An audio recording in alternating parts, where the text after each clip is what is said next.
Greetings, one and all. I hope you're well.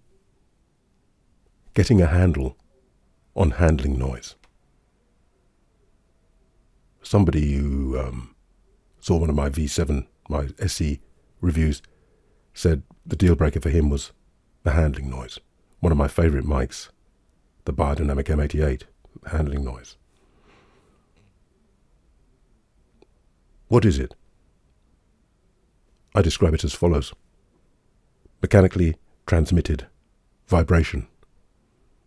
And I would say it's a conundrum in much the same way as pops, plosives, and breath noise are. What I mean by that is, with pops and plosives and breath noise, what we're trying to do is stop the blasts of breath hitting the diaphragm, because then you get doof, doof, doof. And, or you might get whoof, whoof. Mostly the thuds. The whoof, I think, is caused by the grill and stuff, which you've got to have. So what you're trying to do is allow the free passage of air, of vibrations, of whatever you're recording, voice will say, that's what we're looking at mostly here. But at the same time, dissipate any blasts of breath, knowing full well that anything that you put in front of the diaphragm is going to reduce resolution. So what are you going to do? People have tried all sorts of things. I've fiddled about with foam and all sorts, if you watched any of my videos. What can you do? So handling noise, it seems to me, is a similar conundrum in that you want the diaphragm to respond to vibration, air, but at the same time, you don't want it to respond to the mechanical vibration through the stand, some low stuff, some higher stuff, that kind of vibration that's going on there. It seems to me that what you need to do then is isolate the diaphragm with its voice coil, so that when any of these, obviously I'm doing this much slower, any of these vibrations are transmitted, that rather than the mass of the voice coil therefore moving slightly, which it would do, of course, because it wants to be able to move very freely. So you shake this, and it's got some mass. It's going to do that, which will create a signal.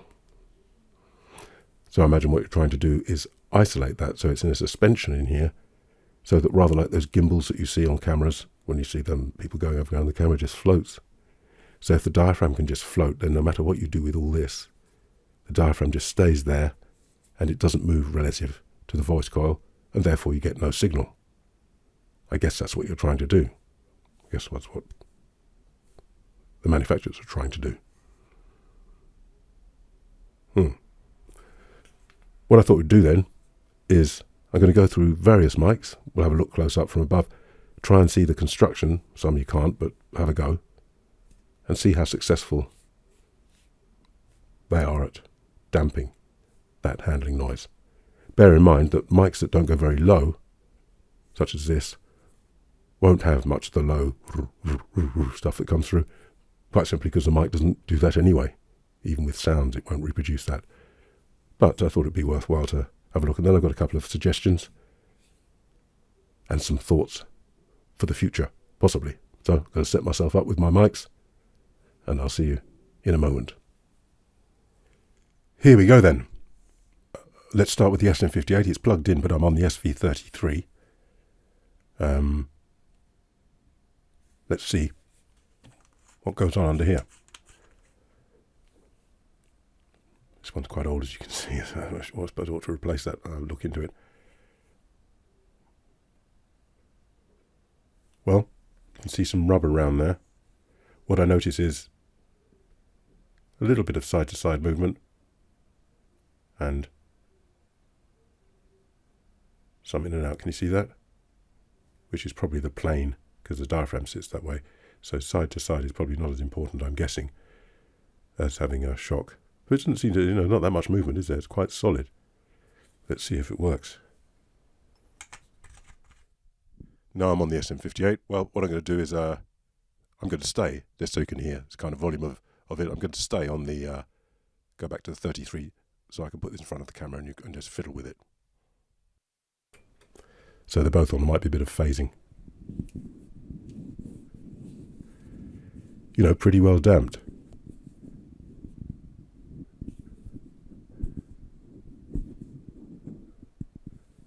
Not a lot of very low stuff, which I wouldn't expect because it doesn't go very low.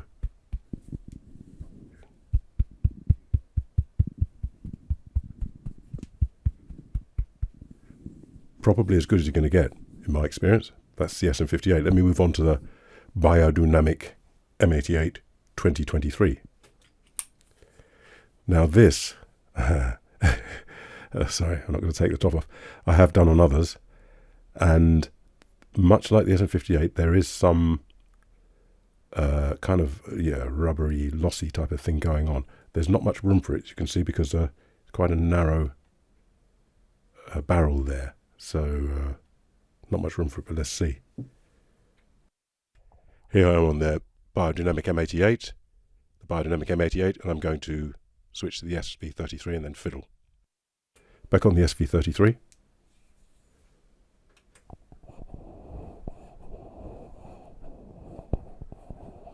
So quite a lot of that.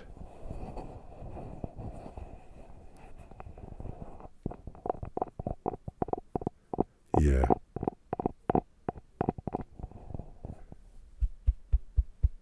Okay on the really low stuff, which this mic goes low, so you might expect some there. But that's not bad. It's this stuff that it can be intrusive. Incidentally, if you've got loose fitting, all mine seem to be tight these days with microphones, but if you've got a loose fitting one of these, this one's got a rubber gasket then that you can find that rattling even if you're not doing much, just because the cable's wobbling around, so watch out for that. So that could be intrusive. Let's go to the Sennheiser. The Sennheiser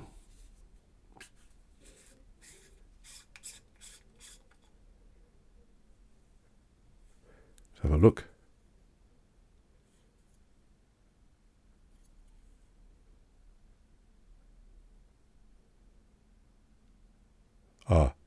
Yeah. So the Sennheiser, from side to side, this is the MD 431 Mark II. From side to side, not much, but can you see that? So they've obviously targeted movement that way, which kind of makes sense. Let's see how successful that is. This one goes reasonably low as well. Make sure it's on. This is the Sennheiser on its own. This is the Sennheiser on its own. And I'm going to go back to 33 and play with it. I'm on the 33, well, both of them are on. Pretty good.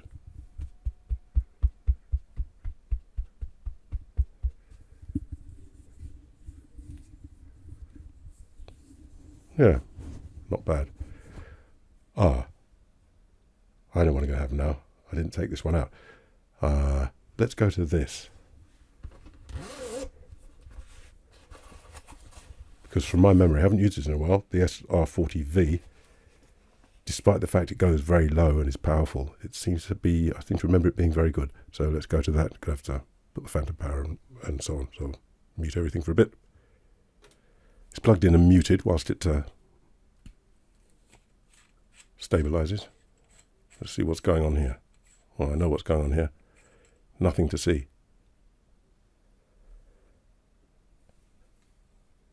Well, I'm going to be careful, of course.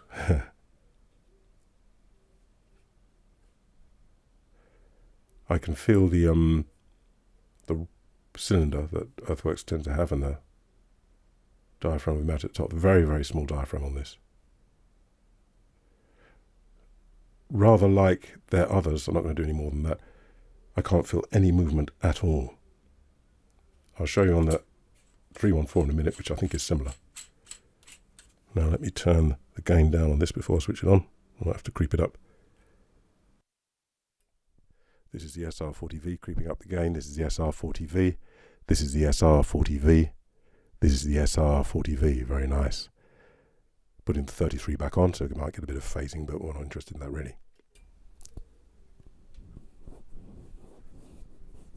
Huh. Well, how do they do that? How do they do that?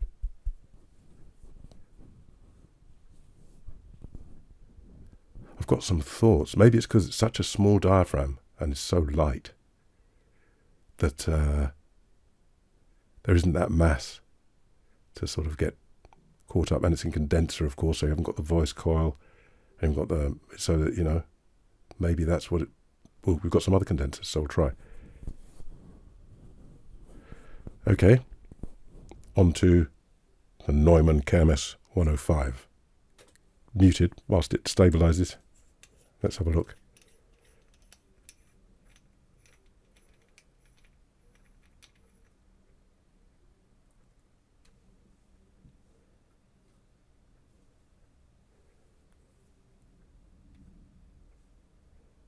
Well, I can feel that's kind of rubbing around there. Let's see.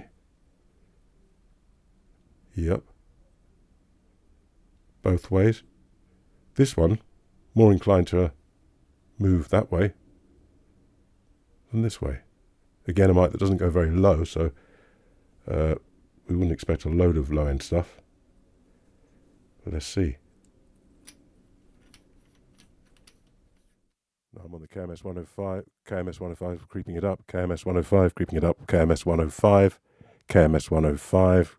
Good, going to put the 33 back on. I'm back on the 33, both are on. Yeah. I mean, not as good as some. Quite high stuff, which is going to be difficult to get rid of because it's going to be in the voice area for a lot of people. And you can hear the kind of muted low end that this mic tends to have. Not disastrously so, but compared to some of the others, so you can hear that it's got the thump, but it's not, it doesn't go that low. A little bit plasticky sounding maybe, well, whatever.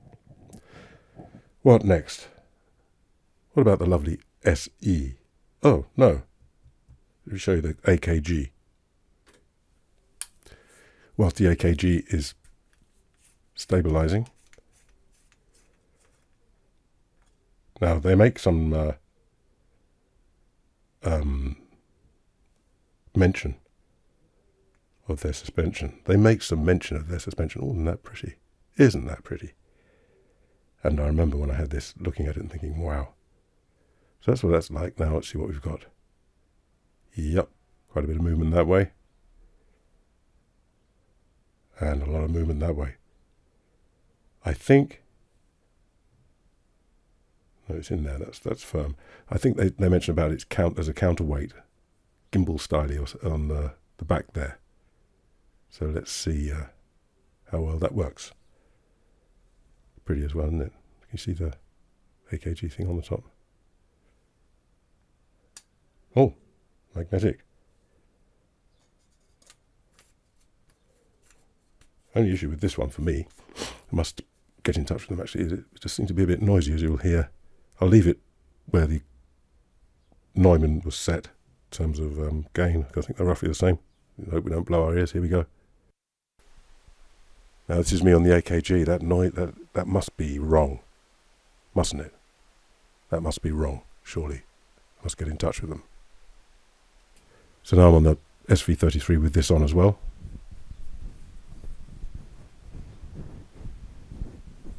Very good.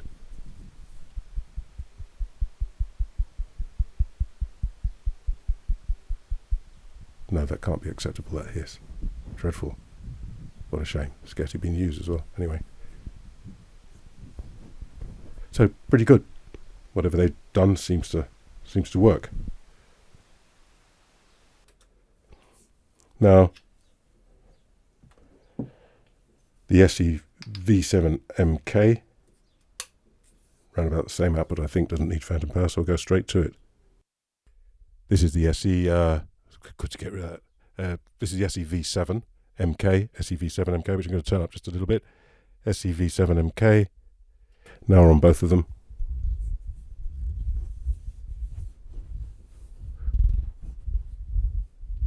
Well,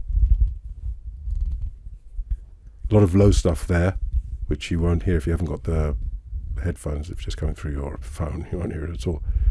But yeah, that could be, you have to be a little careful with it. Oh, I forgot to show you. So let me show you now. Mute it. You've seen it before, just recently, if you've seen my other videos.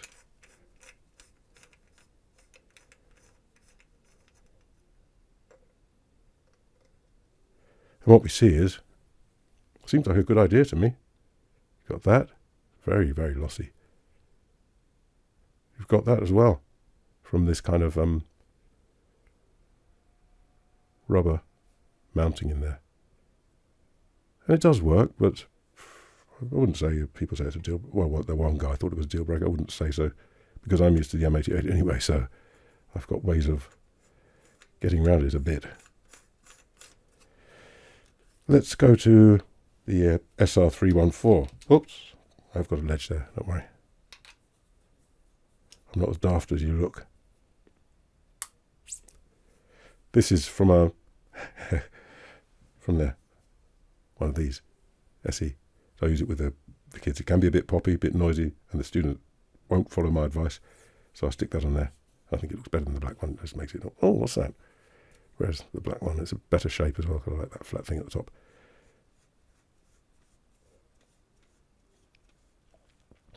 Which resembles the actual mic itself. Now, as you can imagine, and as you can see, once again with Earthworks, zilch. That I can see. Doesn't move. Diaphragm's in there somewhere.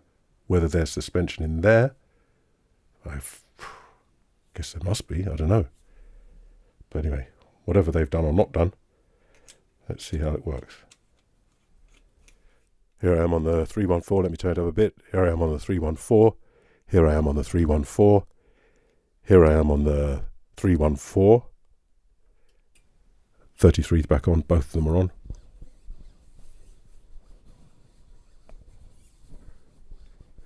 There is a slight texture, as you can hear. Makes it a bit grippier. And that's not bad, but it does obviously generate a little bit of that. But I thought, again, another mic that goes low, very well subdued.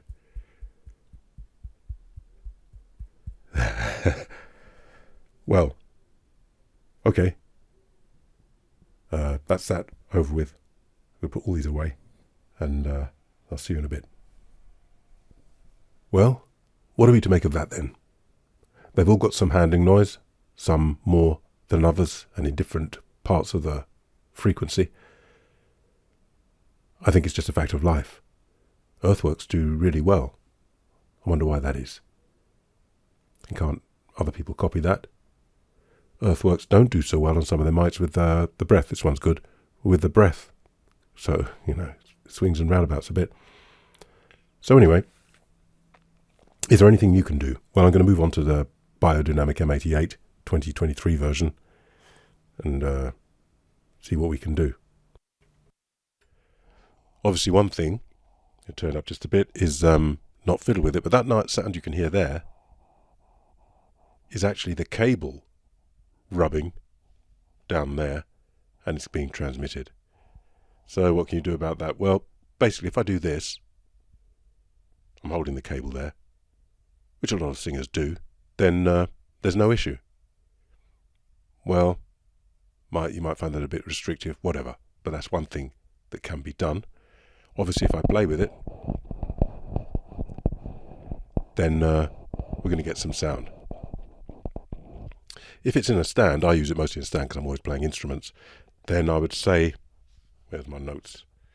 Well, a solid stand like a KMS, I'm sure there are others, but I've got some lightweight ones. I used one at a place that had a stand there. It saved me taking mine. I was walking, went by public transport, and the stand is light, so yeah, it was coming through this. If you've got a solid stand, then that's not bad. The low end thud is not bad on the M88. It's more this stuff that's intrusive. But some of that can come through. But if you've got a resonant stand with a higher resonance than that, then it does come through. So I think a good solid stand. Obviously, if you're on a wooden floor, you've got problems. Some people I've seen carry some foam around, but then the mic stand tends to not be very stable. So a good mic stand, I'd say. Possibly, I haven't got one here, sorry, but possibly the Beyerdynamic clips. Oh, not this one so much. This is the new one. Well, not this one so much, but some of the older ones are quite lossy. they might damp some of it down.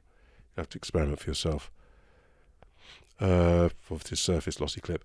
Now, I did find with this and other mics as well that when I'm adjusting them on the stand and in the clip, it squeaks and stuff.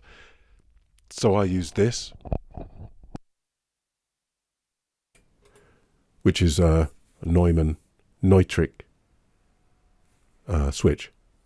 So if I'm fiddling about, which I'm going to do, I fiddle about with it off, and then I switch it on when I'm done. So it'll be like this.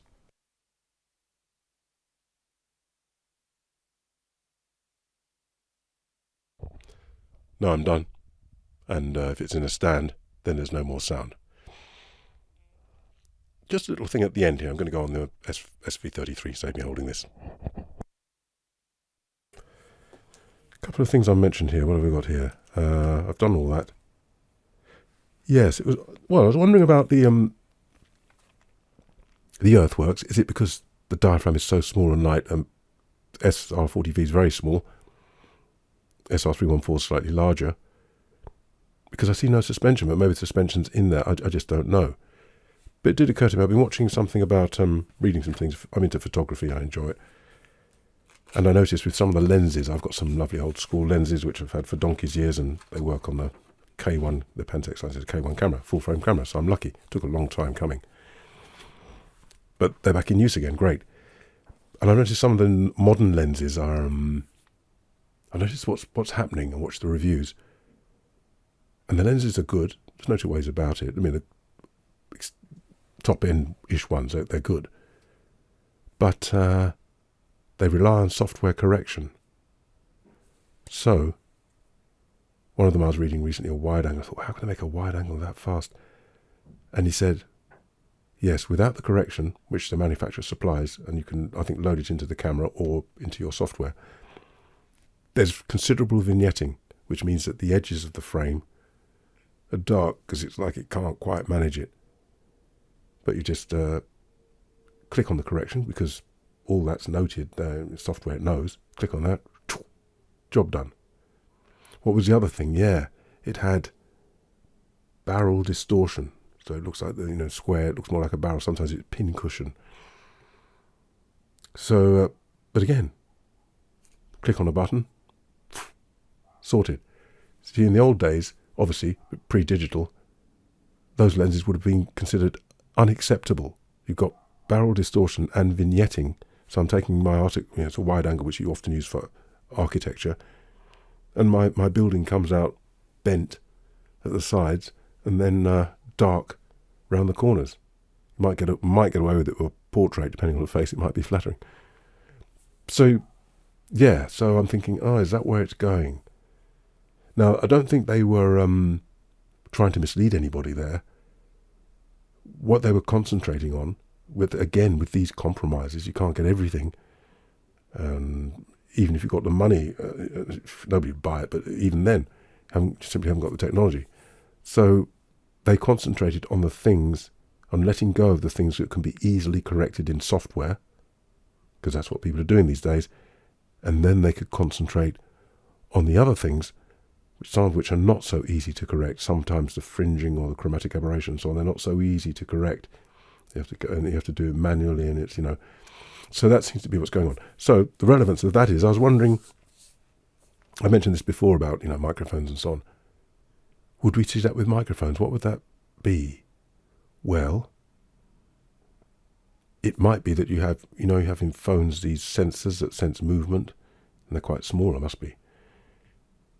Would you have one of those that recorded the movements and took them away from the movement of the diaphragm, if you understand what I'm saying? So rather like the lens, you know that the handling noise isn't very good in these frequencies. So being digital, you just apply that and your handling noise is completely gone. You could tap the mic and hear nothing. Think, wow. Would it happen with breath noises and pops? We can remove pops in a studio to some extent. Breath noise is not so easy, perhaps. But if you see the boof, you can reduce it and reduce the bass and so on. It's usually only momentary, so you might not notice in the voice. But perhaps with a digital mic, or a mic that's known going into a digital desk with its profile in there, it could remove the pops and the handling noise. The reason I'm thinking that is, I think with many microphones, dynamics, many of them, I think we're kind of there, depending on what you like. I like fast and flat and so on. And I think with those Earthworks mics, the SR40 V for me, it's like, right, where are you going to go with this? Where are you going to go? I'm sure incrementally stuff would go on. But for the vast majority, I think, practical purposes, the issue for most of us is the pops and the handling. If you're rid of the pops and the handling, then you're left with whatever shape mic you want. You know, you buy it because it's got that and it suits your voice, or it goes that, or it doesn't. You just buy what you want. Because they've all got their different flavours and so on and so forth. I quite like, I don't know, without all that stuff going on. But the pops and the wind noise remain. So that seems to me to be the two last, if you like, bastions to be overcome. And it's difficult to see, for me, I'm not an engineer and technician, I find it difficult to imagine, as I said earlier, how on earth you can do that. Because you've got this conundrum of letting the air through, the sound through, but stopping it, and letting the thing vibrate, but stopping the vibration. Anyway, enough is too much already. So I hope that's of some use to some of you. Play around, get your own system going, way of working, and have fun. See you next time.